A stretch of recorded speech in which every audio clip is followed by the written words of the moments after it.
All right, Nachliel, that's round two. We're now moving on to Daniel.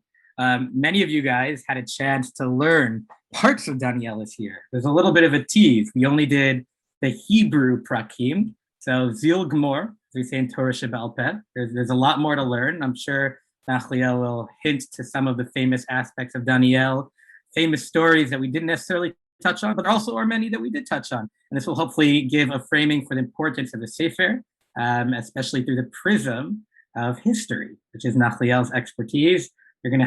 I'm already fascinated to see where this is going. Took a look at the top left. Wonder how that's connected to Daniel. Nachliel, it's all yours. Looking forward. Enjoy, everybody. And make sure to ask lots of questions. Nachliel loves questions. See ya. Thank you so much, Dovi. All right. So if you ever have a question, you can always write in the chat or you can unmute yourself. So here's what I'm going to do over the next around 45 minutes, maybe a little bit longer.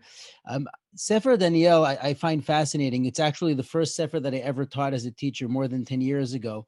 And after teaching it, my students later came to me. These were like 8th grade students. They came to me and they said, we're learning Daniel in yeshiva and everybody's afraid of the book. And like we were enjoying it because we had such a good time learning about it with you. So it left a good impression, and it's not so scary once you get to know it, even though it's in Aramaic. As a native Hebrew speaker, I must say that the Aramaic is sometimes easier to understand than the Hebrew. The Hebrew towards the end especially, it's kind of complicated. So here's what I'd like to do. I'd like to share with you some really cool things about Sefer Daniel from a little bit from archaeology, but I want to talk about the dreams. There's several dreams in Daniel. There's Nebuchadnezzar has several different dreams. Daniel also has visions or dreams, and these somehow trickle down into a very famous Shabbat song, which I want to share with you that's related to Sefer Daniel. And through that, I'd like to talk about lions and how that connects to the Shabbat song and to the idea of Galut. So to do that, I'm going to start first of all with introducing where the story is happening. We're going to actually go there in just a bit. We're going to go to a lot of places. So this is the Babylonian Empire. Now, the previous tour we were doing Yirmiyahu, we learned about the destruction of Yehuda and many things that you can see in different museums, but we also went to Bavel. We went to the Nebuchadnezzar's gate and we saw it in the museum. So if you've been in the first tour, you're going to have a little bit of overlap on that little detail, but the rest is new. So our story begins like this. This is fan work, artwork that I found online. So Daniel starts off when you hear about the people from Yehuda that are in Bavel, and I'm going to be talking about the stuff that's more in the Aramaic. So it's the stuff that you didn't learn, but it's still going to be part of the story, and it's very famous and it's very enjoyable and very relevant. So the story is that Nebuchadnezzar has a dream. Now, there's many who compare this. It's a lot of fun to compare it to Paro. I don't know if you're going to have those kinds of questions, but there's sort of compare and contrast, because in Paro, he remembered the dream, but he didn't remember the interpretation. But Nebuchadnezzar forgot both of them and wanted his advisors to tell him what the dream was and what the interpretation was. And we know from archaeology that the ancient Babylonians had special methods for figuring out dreams. So we found a lot of those writings. Now there's this dream that Nebuchadnezzar has that Daniel is able to tell him what it is and what it means. And he dreams of this statue, and they made a Babylonian looking statue here. And I want to talk about what it's made of from top to bottom, and from that to take us to its interpretation. So the beginning is its head is made of gold. And as it moves down the body, you have a silver torso. Then you have copper or bronze, which is the hips.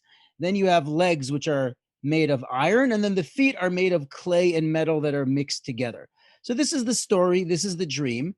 And at the end of the dream, there's this stone that comes from the heaven, which smashes the statue into many pieces. Now, to give you putting the long story, making it very short, according to the way Daniel explains this dream, is that this statue represents all of the kingdoms, the major kingdoms in the world that are going to rule from Nebuchadnezzar and after until the time of Mashiach. And he explains that he doesn't say the words Mashiach to him, but later on he has his own visions where he has these big monsters that come out of the sea, and the monsters have different numbers of teeth and horns and animals, and they all represent different events in history. And many Mefarshim and Chazal spend a lot of time trying to understand what is it referring to. Even stories that have to do with the Hashmonaim and Antiochus. I mean, it gets really complicated. So I want to give an overview with something that you can take away from here, where you can say that I understood something from this dream, something from what Hashem is telling the ruler of the world about the way the kingdoms are going to be in the world to come. So what we're going to do is we're going to actually talk about the way Chazal understands some of these kingdoms in terms of the dreams of Nebuchadnezzar: gold, silver, copper, bronze. And just to get a bit of an overview on how each one is connected. Before we do that, I mentioned the Shabbat song. So I wanted to show you, this is a famous song, Kariban Olam. There's different tunes you may know for it. And Kariban Olam, first of all, is written in Aramaic.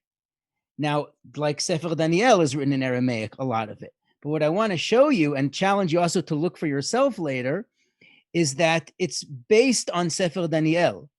And the words of the song, Antu Malka Melech Malchaya, is words that Daniel uses to explain to Nebuchadnezzar what he's dreaming. So here's Nebuchadnezzar's words.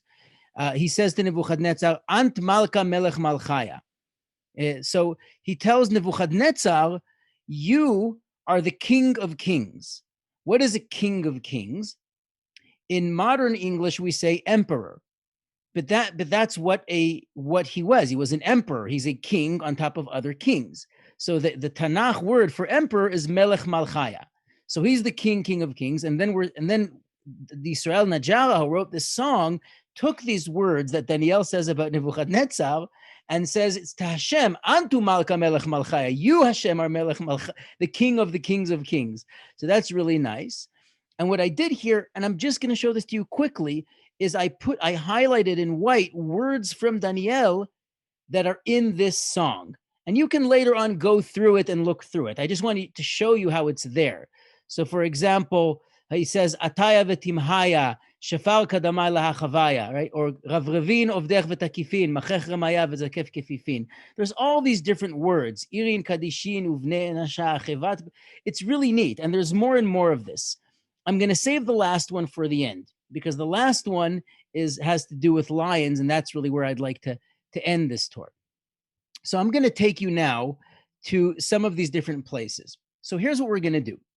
You see, there's a large list of places here. I don't know if we're going to see all of them. We're going to skip a little bit between them, but I want to show you how each one of the metals in the dream of this metal statue in the dream of Nebuchadnezzar relates to the different kingdoms. Okay, so let's start with the first one is gold, Zahav, and that is Nebuchadnezzar. He rules the world. He's like gold. He's precious, right? It's a precious material. He's the king. So that's talking about Bavel. So we're going to see each metal and then see a little bit of the kingdom that he talks about. And we're going to mention, let's say, something interesting about each one of these kingdoms, even though it's an overview. So we are now in Iraq. That's where Bavel is. And you see where it says Tower of Bavel? Ignore that. That's a modern interpretation of a building saying like, oh, that's probably Migdal Bavel. It's a building from the time of Nebuchadnezzar. Okay, but that's what they mean by Migdal Bavel. It's not the Migdal Bavel of the Torah. Okay, so let's zoom in. We are looking at the Nahara Prat, at the Euphrates River, and this is how we would be coming into Bavel if we were captured as slaves. We'd be coming in from the north towards the south, and this is the way we'd walk in. Look at that. Okay, here's the main gateway. Now, I'm going to actually take you to where the gateway is today, because this is what remains, but it was a beautiful gateway which was dug up, excavated by a German expedition over 100 years ago, and they brought it to the museum in Berlin. So I want to show you the procession way that our forefathers, our ancestors who were taken away from Yehuda, from Yerushalayim, were marched into Bavel. So let's go to the museum in Berlin. Hold on tight.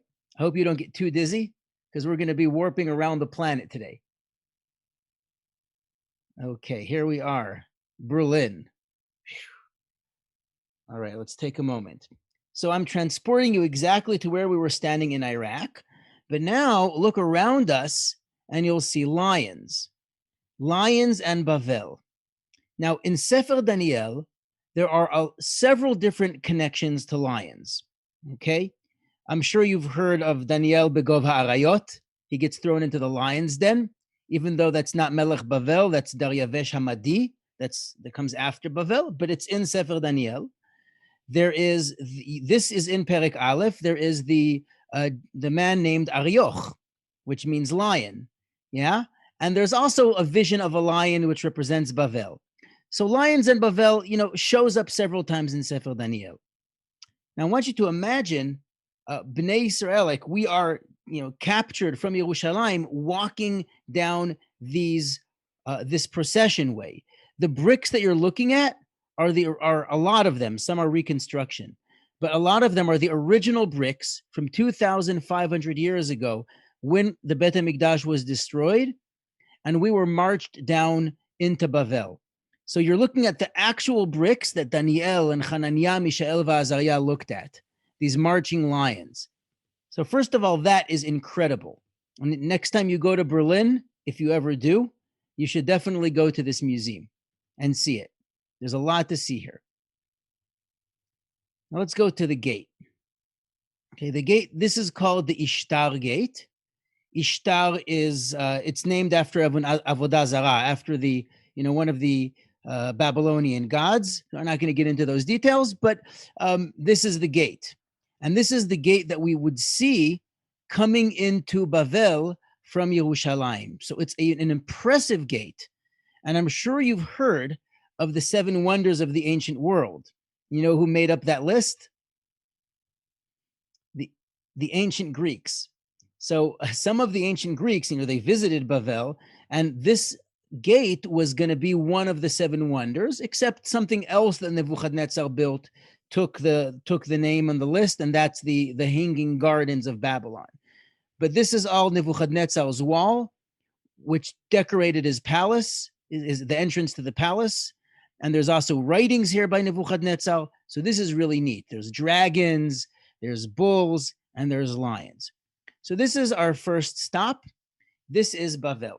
Now, one thing about Bavel, and Bavel is gold in the dream of Nebuchadnezzar, because gold is, like, when you think about gold, right? What is gold? So why is gold so important?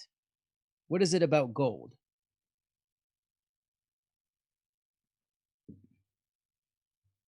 Any ideas? It's valuable. It's valuable, but hard why? To find, which makes it valuable. What? It's hard to find. Right, it's rare. Good. To get up. It looks nice. It looks nice. There's also some chemistry qualities about it which make it unique. What? It's easy to mold. You don't need to heat it to thousands and thousands of degrees to shape it. Right. It's very easy to separate it also from other elements. You just heat it in a very low. It's very soft. Like pirates bite the gold coin to make sure it's gold on the inside too. You just bite it. Right. If you find gold coins at the bottom of the ocean, they don't rust. Gold doesn't rust. Gold is eternal. It doesn't corrupt. So gold has to do with eternity. And the way that Nebuchadnezzar believed kingdom, Malchut, needs to be, it's eternal, it's powerful. You control everything from the top, like the top of the statue. So in his mind, Malchut isn't supposed to be gold. And what this vision shows him, and we're going to move on to the next step, is that as you move down the statue, the next kingdom after him is actually going to be more powerful, much stronger, much larger, but the way that they rule is going to be softer than the way he thinks it needs to be done. So silver is less precious than gold, but the next Malchut, which is silver, is actually going to be more powerful, even though they're doing things in a way that Nebuchadnezzar doesn't believe in, right? Which is very cool. So what I want to take you from here to the next step, and I'm going to take you to the British Museum, and I'm going to challenge you to recognize the artifact that we're going to be looking at, and that relates to the next kingdom. Okay, let's move. London is not that far away from Berlin. There we go.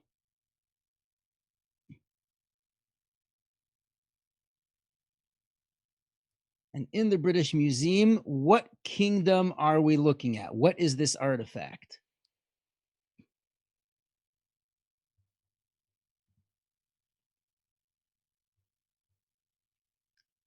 I can give you a trick clue because it was found in Babylon, but it's not Babylonian. Persian? Persian, good. This is Persian. This is one of the more famous discoveries from the ancient world. It's called the Cyrus Cylinder. It's the closing words of Tanach, the opening words of Ezra, Koresh Melech Paras. So we are looking at the Persian Empire. Now, everything around us, look around for a little bit. This is from the palace in Shushan. It shows you a Median, Parasu Madai. He's from Madai. So Daryavesh Hamadi, we talk about the Madai in Daniel. This is a soldier, a royal soldier. And there's inscriptions here in cuneiform. This is an inscription of Achashverosh. And there's all kinds of really neat things around here. You can think about the gold and the silver, right? So I'm going to talk about the Cyrus Cylinder in a moment, but I want to talk about Persia, because the next kingdom, which is represented by silver, is Persia. Persia was much larger than Bavel, much more powerful, and controlled a large area with all kinds of very interesting innovations, which we can do a whole tour just on that. But I want to take you into the story of Purim a little bit, even though we're talking about something that happens a little bit before, in terms of the Sefer Daniel, because it's the Persians who ruled in a way which is different. So here's all these kelim, all these jewelry and gold and silver, right? Luxurious stuff. This is what was used in the Persian Empire to serve people wine and food on amazing dishes. And one of the things that the Persians did is that they let people be themselves. They let people speak the language they want to speak. They can drink whatever they want to drink. This is what Achashverosh was doing. They were very cosmopolitan, very much, very international. Like they were able to have many different types of nationalities together, whereas the Babylonians tried to force everyone to be the same, right? So that's why the Jews were allowed back, right? Yes, good. And thank you. That's what brings us back to the Cyrus Cylinder. Why is the Cyrus Cylinder so important? Because the Cyrus Cylinder is where Cyrus writes about his policy of letting nations rebuild their own temples and have the kingdom pay for it. And that's what we talk about when he said, I'm going to let you go back to Yehuda and to build the Bet HaMikdash, and we're going to send back the kelim, and which are mentioned in Sefer Daniel in the feast of Belshazzar. We have the Klei HaMikdash. So it's this policy of letting people worship their gods and supporting them. Nebuchadnezzar wouldn't agree with this. You have to force everyone to do it your way. But when you have such a large kingdom, you have to find a way to get people to work with you. And if you're constantly fighting with them about all these things, you're going to lose. So Cyrus and the Persians know that if you want people to serve you, you need to give them an incentive. You need to make them feel more control over their lives. And one of the ways we see that is in this policy. So he allowed us to build the Bet HaMikdash. Another way we see it is actually in inscriptions. So I want to take you to another place, maybe a couple more places. We'll see how much time we have, but one more place in Iran. We're moving far down to the southeast of Iran. So hold on tight. We're going to the Middle East. There we go. Boom. Okay. So we're looking at a mountain. Now this is a mountain. You see that there's holes carved inside it that look like like a cross, sort of. These are ancient Persian kings that are from two different periods of time. Here in the dark is actually Achashverosh, but we think it's him, but we can't really see it. It's in the dark. Kind of. You see there's scaffoldings. But what's important for me is this one here in the center. Okay. This is a burial. This is a tomb. And it actually took an 8-year-old kid who helped Rawlinson, a British soldier, to climb to the top of the mountain and to trace with a piece of paper on top of the stone to copy the letters so that they can read then what it says. Now, it's hard for us to see, and we don't have that much time to talk about it, but this is an inscription which is written in 3 languages, and it talks about Daryavesh, who's the father of Achashverosh, not the Daryavesh in Sefer Daniel. There's several different kings named Daryavesh, okay? Like 3 of them or 4 of them. And he writes a story in 3 languages. This relates to a very important detail in Megillat Esther, where every royal decree is written, Medina Medina kichtava, ve'am va'am kilshono. It's written in a different language. Now, that sounds to us like something funny, maybe interesting, whatever. But I want you to realize the importance of this. This Behistun inscription, it's kind of like the Rosetta Stone. You've surely heard of the Rosetta Stone from Egypt, right? That has hieroglyphics and ancient Greek. The way we know how to read Akkadian, cuneiform, Sumerian, all that stuff from the ancient Near East is because of this stone.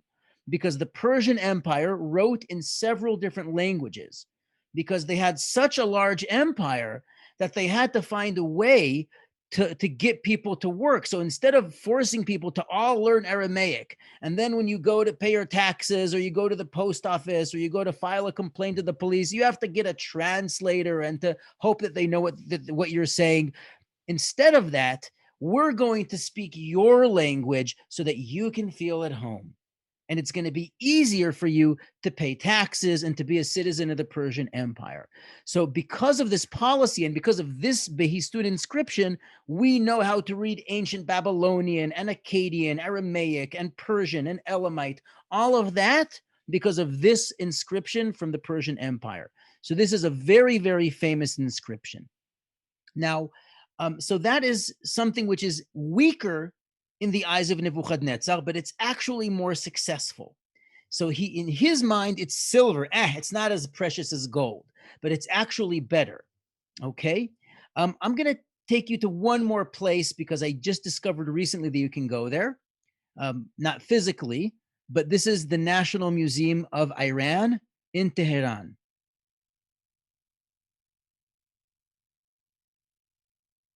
And here we can talk a little bit more about Persia. Okay, so let's look around for a moment.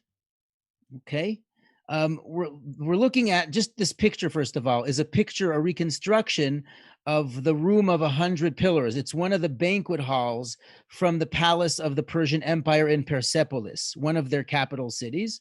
You see, there's the bottom of the capital here, and it kind of shows you what it looks like. Now let's see one of them.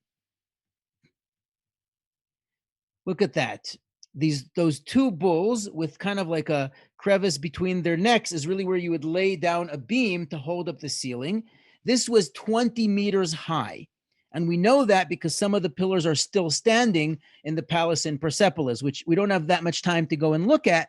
But the point is that the Persian Empire built really magnificent palaces. I want to take you to a very special place. You're looking at the main stairs going up to the throne room of Achashverosh with an inscription with his name on top here and his father's name, Daryavesh. Stairs that show you, let's look on the sides of the stairs going up to the Persian Empire. You see all these tiny little people? Well, they're not really tiny, but it's decorating the stairs going up to the throne room with servants from all over the empire who are bringing gifts of all different types. They're bringing taxes.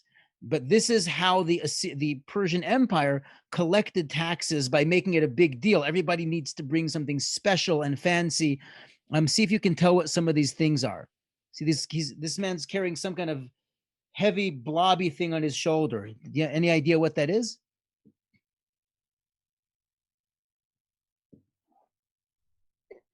I mean, I don't know how far away he was coming from. What? I'm not hearing. Again? It could be like jugs of water or something. Water? The connection's a little bit choppy, so I'm not hearing. It's a pretty deserty area. Correct. It is a deserty area. That's good. It's a deserty area. I think my internet's causing me a little bit of problems, but I hope you're hearing me clearly. It's a wineskin. It's wine, precious wine. Wine at the Persian Empire, wine was, by the way, was very, very expensive. And the Persian Empire made wine available to everyone because there was such a big empire, and they had special ways of connecting, special roads, Persian roads that connect between different parts of the empire. So they managed to make travel faster. And they were able to bring exotic wine and precious materials from all over the empire into their palaces. So this is wine. Now I want to show you one more thing. For that, hang on. I want to take you to a, here, one second. Here we go. Hold on. Here we go. So this, I'm going to finish just with this. This is the last thing I'm going to show about in the Persian Empire. This is a statue, which kind of looks like an Egyptian statue. And that's, even though it's of a Persian emperor. Let me just move up close. Hold on. It looks like a Greek's, an Egyptian statue because it was made in Egypt. If you look carefully below it, there's hieroglyphics, but the Egyptians were controlled by Persia, and the Persians actually spoke, they wrote in hieroglyphics as well. So this is a very important statue. First of all, it lost its head. It was found in Shushan by the palace. It was made in Egypt. It was brought to Shushan. And I want to show you that underneath it, let's see if I can get a better view. Hang on. There's the palace of Shushan.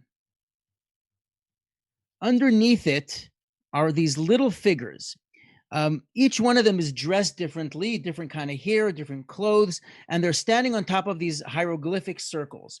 Each one of these circles is the name of a different nation that's controlled by the Persian Empire with a picture representing them. You know, they say a picture is worth 1,000 words, but a statue is worth 1,000,000, right? Because this is the Persian emperor looking like an Egyptian statue, showing in Egypt that he is on top of, stepping on all of the other nations. They're all under his feet. There's actually a map here. It's a little bit hard to see from here, but they did something brilliant on the corner there where they took a map of the world and they put every one of these nations on the spot, on the map where they belong. So we were in Persia, and now I'd like to move on to the next kingdom. And that's the kingdom which is going to be compared to bronze or copper. So let's go to the next one.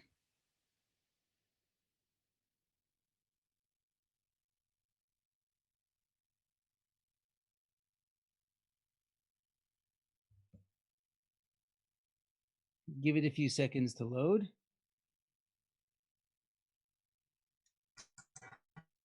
Okay. You're frozen. I'm frozen. Okay. I do have a solution. I can move to a different room. You're back now. I'm back. Ugh, Baruch Hashem. But did we get Persia?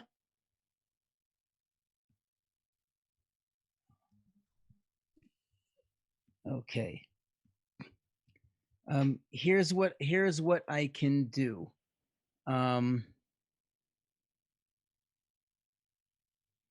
Okay, am I back? Yeah. Yeah, we can hear you now. Okay, but can you see the picture? Can you see the image? Yeah. Okay, I'm going to try to move slower because the Google Earth takes a lot of bandwidth. Okay, so anybody recognize where we're at? Acropolis. Which the kingdom we're talking about now is bronze, is the Greeks. Now, the Greeks, of course, Alexander the Great was a much larger kingdom than the Persian Empire.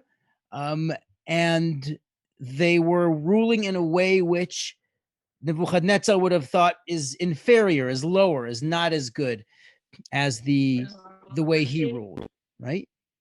One second. If we keep on having issues, I'm gonna move to a different area. Okay, hang on.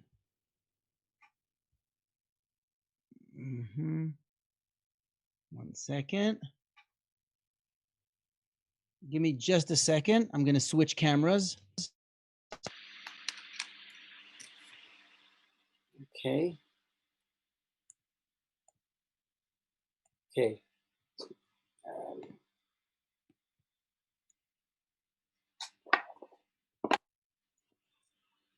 Okay.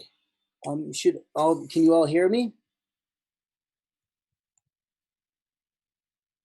Okay, hang on. I'm going to switch rooms. 1 second.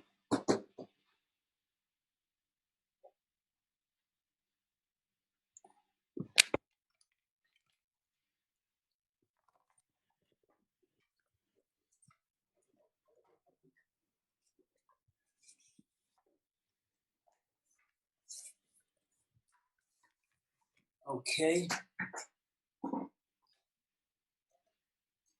This should be better. My apologies. I'm sitting right next to the router. Can everybody hear me? Am I back? Okay. Yeah. Excellent. Thank you for bearing with me. Okay. So the Acropolis, the Greek Empire. So first of all, Greece and Rome are going to be the last two. And there is something very relevant to us about Greece and Rome. Okay. So first of all, how many things do we do today that have some connection to Greek? What can you think of? Can be things we do, things we learn in school. All right, looks like we're working. Okay, so one more time. The Greeks, okay? So what is it about the Greeks that's part of our life today in any way? Anything you can think of? The Olympics? Very good, the Olympics. Excellent. Democracy. What? Democracy. Very good, democracy. Yours was different, but it's still democracy. Correct, it's a very different democracy than the Greeks, that's correct. Yes, but they started it, okay? What else do we have?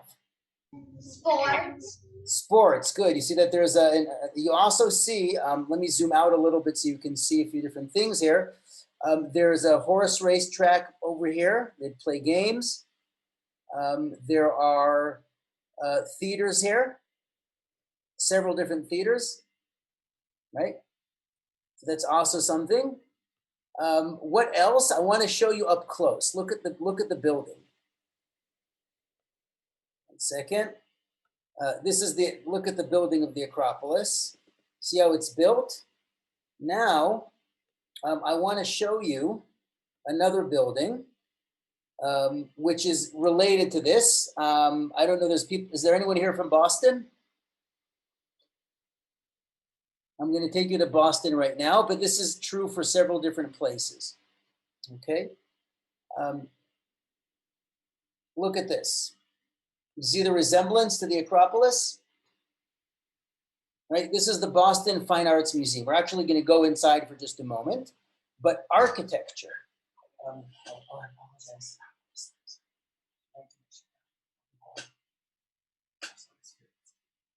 It just crashed. Okay, I have to be quiet. Okay, so the architecture of many buildings in the West are influenced by the Greeks. So this is the first thing I wanted you to see. Now I'm going to jump inside for a moment into the museum.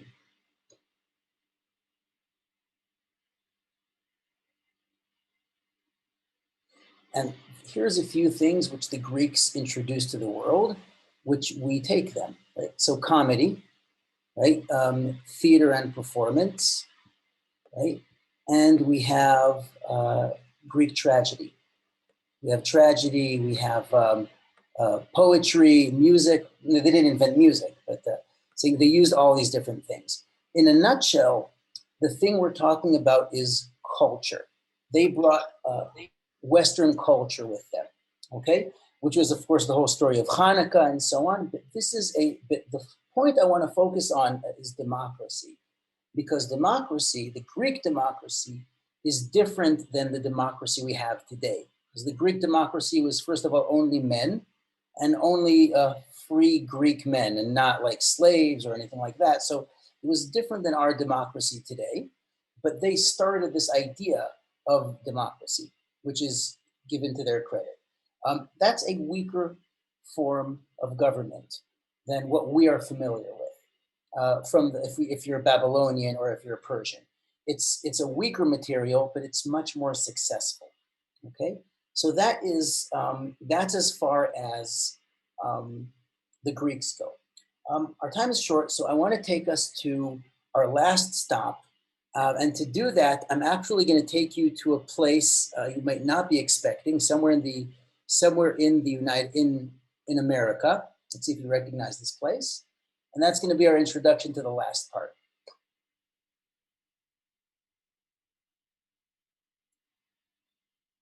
Okay, some of you might already know this place.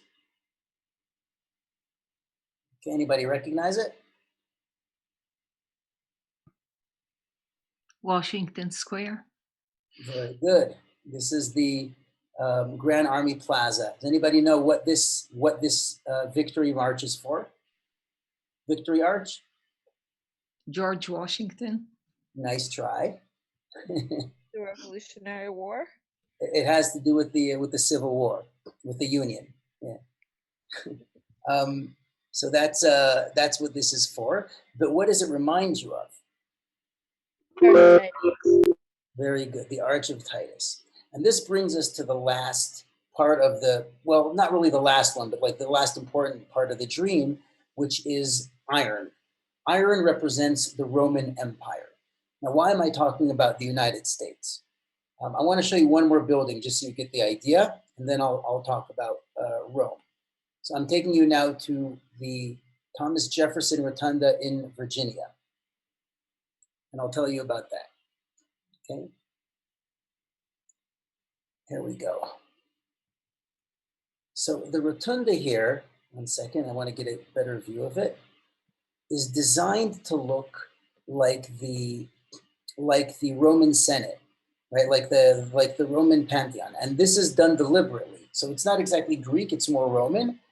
When the founding fathers of the United States were looking for an idea of how to make a republic, e pluribus unum, of many one, right? They looked at the Roman Empire. Not the bad parts about the Roman Empire, they looked at the good parts. And they took even the eagle, like the Roman vulture. They have a lot of different symbols, putting the picture of the Capitol building on a coin, and then the rulers on a coin. A lot of different things come from the Romans, and the idea of, let's say, the veto, the idea of a republic, of the Senate, all these different things, like senator, comes from the Roman Empire. So they looked at the Romans and they said, let's do that. Let's copy the Romans in many ways. And the founding fathers knew a lot of the Roman histories, and the philosophers, they knew them very, very well. Okay? So, hang on, sorry, my screen jumped away. Okay, so now that we've seen that, I want to take you to a different side of Rome, which is kind of like more of the Jewish side. Hang on. Okay, we're in the Israel Museum now. Now, when we looked at the Romans, you'll know this from Mao's Tzur Yeshuati. We call them Umah HaResha'a, like the evil nation. Even though Rome Esav is Yaakov's brother, but the Romans were very cruel to us during some of the time they were in Eretz Israel. So for example, Titus destroyed the Bet HaMikdash. Anybody know who this is? It's a very famous Roman emperor. Caesar, Augustus. Well, many Caesars had the name Augustus in their name, but it's not Augustus. Caesar. It's the Julius first. Caesar? Who? Julius Caesar? Nope. It's the first Caesar, the first emperor to have a beard. What? Caligula, Nero. No. Well, I'm going to give you a way. I'm going to give you a way to remember. The first Roman emperor to have a beard is related to Sfirat HaOmer and not shaving and having a beard.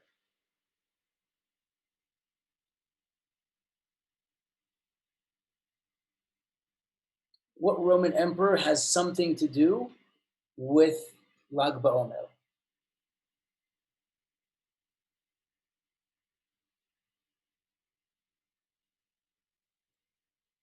It has something to do with Bar Kokhba. Let's put it that way. Even though that's a modern connection to Lag BaOmer? Starts with an H. Hadrian. Very good. Hadrian, Hadrianos. Now, you might know that the Bar Kokhba wasn't always connected to Lag BaOmer. It's kind of like a modern Israeli thing. There's a lot of songs about it. Lag BaOmer is really more about Rabbi Shimon Bar Yochai. But in modern Israel, people talk a lot about Bar Kokhba. So this is Hadrian. Hadrian was very cruel to us because of the rebellion. Like 1 million people were killed in the war, and it was a disaster. It was a failure, the war of Bar Kokhba. Because the Romans were so cruel to us, we look down at the Romans for a lot of this time. So there's a lot of weapons of the Romans, swords. This was all found in Israel, which is why it's in the Israel Museum. So we kind of look at the Romans as bad. But on the other hand, Esav and Yaakov are brothers. So here, I really have to finish, okay? But here we have the idea of iron and metal because they ruled with an iron fist. They were very cruel, very powerful. And that's the connection to iron. Even though it's a different kind of kingship, they had a different kind of democracy. They had a citizenship where anyone can be a citizen of the Roman Empire, which is a new kind of democracy. So that makes them less precious than gold or silver or copper, but they're also powerful. So this is Rome. And we could talk a lot about Rome, but I want to end this. I want to wrap this up where we started and talk about lions. Okay, and then hopefully I'll be able to take some questions, okay? So here's our final piece. This is the Ishtar Gate of Babylon, the lion, and this is the line in Kariban Olam, which talks about lions. Save the God who has glory and might, save your sheep from the mouth of the lion. And save your nation from the Galut, your nation which you chose from other nations. Why are we comparing Galut to lions? And this brings us back to Sefer Daniel. With Bavel and Galut Bavel. Because why? Well, because of Galut Bavel and lions being associated with Bavel. Very good. But notice how it's not just any Galut, because when Israel Najara is writing this 500 years ago in Tzfat, we are already in a different Galut. It's like Bavel becomes, the lion of Bavel is now representing all of the Galuyot. Why is the lion all of the Galuyot? The lion is fierce and... Okay, the lion is fierce.